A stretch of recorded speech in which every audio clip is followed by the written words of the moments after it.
Hi everyone, Chris here from IELTS Advantage with another success story. So today we have Mohammed and he's going to share his success with all of you. So Mohammed, can you introduce yourself to everybody? Yeah, I'm from Pakistan and currently I'm living in China and doing my postdoc here. Uh, Before that, I have been serving as a faculty member in one of the engineering universities in Pakistan, Mhm. and basically I did a PhD in mechanical engineering. So Excellent, I, that's how I can introduce myself. excellent, excellent. And can you share your IELTS experience with everybody?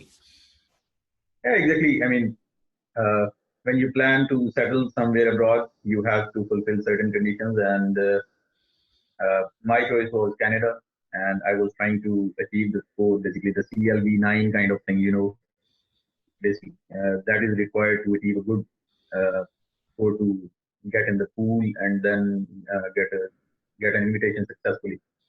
So I basically tried uh, twice. Before that, in 2007, when I graduated in mechanical engineering, I just took my TOEFL test, and luckily or fortunately, you can say, it was all high band. So this time when I went to IELTS for the very first time, I was kind of very confident that okay, no problem, I can do it. And it was all good as far as listening, speaking, and reading is concerned. It was all about like 8 or 9 bands. Hmm. But when it comes to writing, I did not really know about the typical structure an IELTS examiner requires to give you a good band. So what I did was I just follow the common logic because you know, uh, I have been involved in different kind of publications and conference presentations. So you just follow the same kind of structure.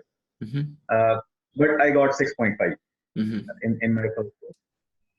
Then I tried again, and that time I just looked at the videos freely available on YouTube and on different websites, and I just tried to find out what's going on. Why did I get 6.5? And what I felt was I think I did not follow the structure which was required. But again, I got 6.5. And I think I made the same mistake again. So then I looked at the band chart, the band Yeah. description chart, which was Hmm. given by the IELTS report card. And when I compared it with the IELTS examiner chart, I literally feel that I think it's the task response which is lacking. So what I did was I just kept thinking about it, and you can say I figure out what is the problem, but I don't know how to solve it, Mm. honestly. So So that's then I your started checking. mechanical engineering brain trying to figure out the problem, trying to fix it. Yeah. Exactly, you can say that. You can say that. I exactly know that that's the problem. Structure is the problem. So then I started working with different kind of websites, freely available videos and freely available content on different websites. But I was not kind of satisfied. Hmm. So then I just looked at different reviews about different IELTS examiners, and then I started. I took your one of the freely available courses. I think Hmm. there were only 5 lectures. Hmm. So then I felt I think this is the place where I can really solve my problem, and this is the place where I can really get appropriate help from just to get it to band 7 because it was only a matter of point 0.5, Yeah. and it seems like you are wasting your money, and it seems like you are kind of frustrating. Why does it not happen? Hmm. So when I took your course, honestly speaking, I just focused on that one problem. Whenever you talked about your structure, whenever you talked about how you should uh, keep your opinions same throughout the essay, so that's the most important thing for me. And I think I just try to figure out that these are the types of essays, and then I just try to stick with those patterns which you gave in your videos. And Hmm. I did not really experiment myself. And honestly speaking, I did not really, I have not been involved in the other kind of uh, content which was given on your websites, There's a shared lot of by different content, people. so no, we don't expect everybody to look at everything. So the point was you have to be really focused and you have to look at your own weakness. You have to look at your own strength. And I think because of the two earlier tests, I have been able to figure out what was the problem with me. Hmm. And I think instead of just like blaming IELTS or British Council or IDP that they are not giving you the appropriate mark which you deserve, I think you have to be honest with yourself. You have to be really truthful, and sometimes you have to be, ruthlessly analyze yourself so that you can really, excel, and you can just, make up your deficiency. That's the most important part. Mm-hmm. Excellent, excellent. Just some of those things are perfect because that they're the things that you hear me say all the time, but B, they're the things that a lot of people struggle with. So a lot of people, like you said, blame the British Council or blame IDP or blame their teacher or blame their course, and you have to be, as you said, ruthlessly analytical and be ruthlessly analytical with yourself. And that is very difficult for most people because their ego does not allow them to do that. I was actually working with the teachers who work for me today, and we were talking a lot about ego. And we were saying that I was actually saying to the teachers was often when we criticize students, let's say the student doesn't follow what we say, I was like, that's not the student's fault. That's because you didn't teach them properly. It's Yeah. like, I said, if the student doesn't understand, then the teacher might get angry and say, well, why did you not follow what I said? And I said, well, that's your ego talking. I said, if you really analyze that situation without an ego, you will find out that it wasn't the student's fault, it was the teacher's fault. And if you ask the student, instead of saying, you didn't follow what I said, instead of doing that, ask them, well, what could I have done better? What was wrong with my teaching? What was wrong with the materials? What was wrong? What could I do better? And because I agree. yeah, and because we try and do that a lot, because we always ask the students, like, please we always ask our students, criticize us, feel free to tell us what we're doing wrong. And because we do that, plus our students have that attitude of, okay, where am I going wrong? Why am I not getting the score that I need?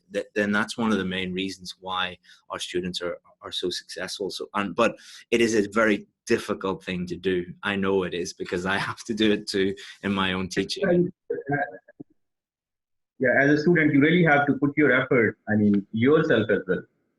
You can't put everything, like, you have to figure out what you need. You have to look at the areas where you need to work on. So that is something which is the responsibility of the student as well. I think it's an effort which should be done on the both sides.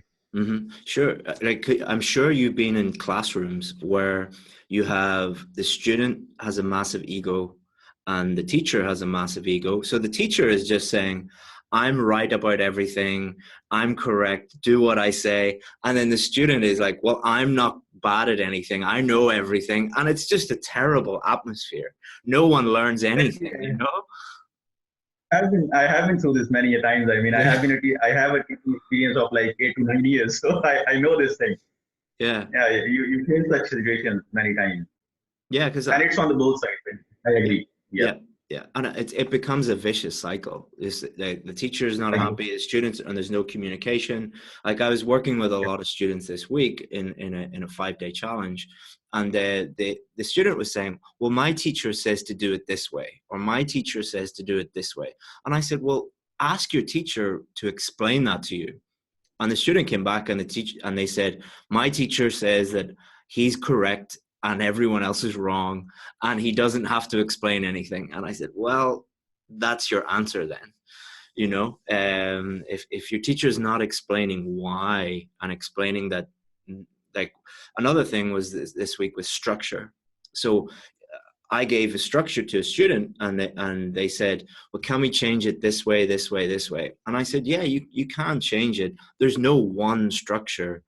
And any teacher who tells you there's one structure it's an ego problem, because it takes a lot of confidence to tell a student, I'm not the only person who knows about this. There are other people who are just as good at this as me. But if your teacher is saying, follow this one thing and don't do anything else, it's basically an ego problem. Yeah, you can do it. Yeah, exactly. I think when the most confusing moment for me, at least, when I was watching your video, that was about where you talk about advantages and disadvantages kind of essay, and causes and problems. So when I watch other videos which are freely available on the internet, they usually talk about that you should give because it is advantages and it is Mm-hmm. basically positive. So you need to give at least two advantages, two solutions. But once you talk about that, you can only handle the number of words if you just constrain yourself with one idea only. Mm-hmm. That was the most confusing part. That here your opinion is altogether different from the other one. Yep. But I have to trust you in that case Mm-hmm. because you have an experience behind your opinion. Mm-hmm. So I can't I was not even able to judge or even compare the two opinions. I have to pick one. Mm-hmm. So in the exam, I literally have that kind of question in the exam where I got Mm-hmm. seven. Excellent. Excellent. And And a lot of people from that you just they put ask me the one same question. you just put one Yeah, idea. Good. exactly. And you got a I seven. just kept myself only to one idea, so Yeah. it really worked for me. Yeah. So many people from that Facebook group they asked me the same question, Mm-hmm. and I told them that I kept myself to only one idea. So as Chris suggested, so it's now on your decision how you can see it. Yeah, I mean that was a difficult thing for me to teach people because I got widely criticized when I said that because 90% of students who watched me or who listened to me said you're wrong, and said you're clearly wrong, and I said, okay, I'd rather all of you think that I'm wrong and help the 10% of people that actually will follow what I say. And everyone who follows what I say about that does really well. But I'm not going to, I'm not going to lie to people just to keep people happy. Because, if I wanted to just keep people happy, my whole website would just be top 10 tips, or 5 key secrets, or nonsense like that. But I'm not going to do that. Yeah. I'm just going to teach what I think works, and all of the things that I think works. It's not just I woke up one day and was like, I'm going to do this. Everything is checked with multiple other teachers and senior examiners, and does this work, does it not work, and and we test it out, and it's not just one guy just making stuff up. It's a common consensus amongst the whole team of people who work for us. I think your opinion makes sense because you gave a reason to it Yeah. that you can't really develop the idea if you talk about two causes or let's say two problems or Mm-hmm. you just keep talking about two advantages. You Mm-hmm. can't really develop the idea. I mean, you don't have that much of space in the exam, even if you have those kind of pages available to you. But still, you don't have, you are not allowed to write those number of words. Yeah. So you can't write just like 500, 600 words in that. So Yeah. from that logic, I really understand that yes, Yeah. I think I should keep myself to one cause and just one solution. Yeah. So what we always do is just try and apply logic to everything, Yeah, and just apply yeah, yeah, break everything down to basic principles. And because yeah. often when you work in any industry, mechanical engineering could be exactly the same. There's some basic things that are assumed and everyone accepts them. But then someone comes along and says, actually, let's not assume anything. Let's break it down Yeah. and just apply logic to it. One person who's really good at that is Elon Musk. When he was launching SpaceX, it was assumed that to launch a satellite into space would cost like, I don't know, $6 billion or something crazy. And then he broke it down and he's like, actually, we can do this for a 100th of the price. And when you think about things in that way, I was reading his autobiography recently, and it was really interesting the way he thinks about problems. Is he doesn't listen to any common assumptions about that, and I think that's really an interesting way to think about problems. I'm sure that you do the same in mechanical engineering. I tried my best. You try your You best. can Yeah, say so. it's difficult. It's difficult because there's so many things that human beings just accept but when you actually think about them, you're like, actually that's not true. So it's trying to get to the truth of the matter. that's really, really interesting. And just before we go, you mentioned that you were looking at lots of free information and you weren't happy with that. So for somebody who is trying to save money by looking at free information, so we deal with people like this every day. They say, I don't want to spend any money and I only want free information. And then they fail the test over and over again. What would you say to them? I think they would just be wasting their money by giving another test. That's only, I think that's the only conclusion most of the time. If you are fortunate enough, yes, you can clear that, and you can just stick to your opinion. But the point is that if you are trying to save your money, like for example, I did not do that. I did not pay for your course, or let's say any professional IELTS training course, after my first test. But what happened? Basically, I ended up giving like two more tests. You know, so I think before, if you take advice from a professional examiner, that's always like at this stage I can say that you should go to someone who can really help you make up your deficiency, and who can really figure out what's going on with your writing style, or let's say what's going on with your speaking style, and what's the real problem behind your band score. So because all those band scores, they have logic. Like for example, if I'm speaking to you, I can say so that how standardized the test is. I gave IELTS 3 times, and all the 3 times I got 7.5 in speaking, right? So it means that taking the exam with different examiners and getting 7.5 in all the tests, it means my speaking ability is on 7.5. So, it does not, like, you can skip some questions in reading, you can skip some questions in listening, you can mess up with your writing, but I think you can't really mess up with your speaking until the time you are confident enough to speak with some foreigner, or let's say some person who has been originated from English speaking country. So I think now I'm confident to say that these tests are really standardized, Mm, and you don't need to put blame on other things. You don't need to like set yourself free out of these things. You should just go. You should just focus. You should figure out what's the problem with you. You mhm, should spend time on that, and you should just keep looking for professional kind of solutions. mhm, Not kind of free solutions. So that's my point, because the free advice is something which is really freely available.